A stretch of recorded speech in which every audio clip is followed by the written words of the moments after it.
And now continuing to unpack the first pillar of transformation, freedom of expression.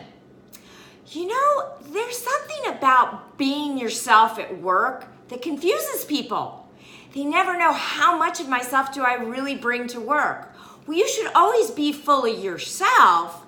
However, you need to be situation smart. What that means is that know what your behavior is, but know that there are times that it is appropriate and there are also times when it is inappropriate to unleash certain aspects of your behavior.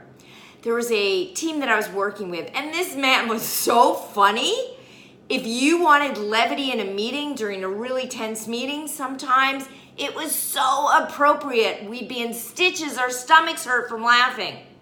But then there were other times that we were talking about very dire situations where we were hemorrhaging money and we really had a short amount of time to figure out how to win back a good client, a big client of ours, or else we were gonna have to lay off some staff.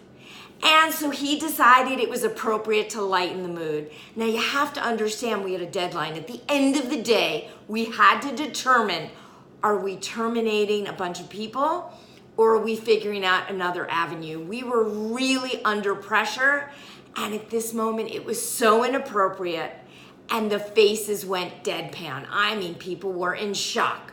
I actually had to speak to the supervisor and say, you know what? I know it was inappropriate.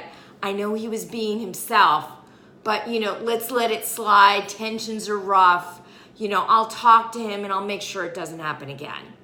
And that was how I handled it. And it ended up working out fine, but frankly, people were a little leery with him the next few meetings because they didn't know when he was gonna unleash that part of his personality when it was not situationally appropriate.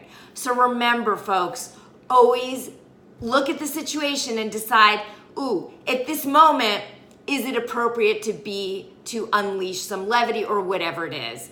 And then you can still be yourself, just knowing when it's appropriate situationally. So contact me, let me help you navigate the waters and figure out when you could be situationally appropriate and when it's not situationally appropriate. And remember, don't fit in, fit out.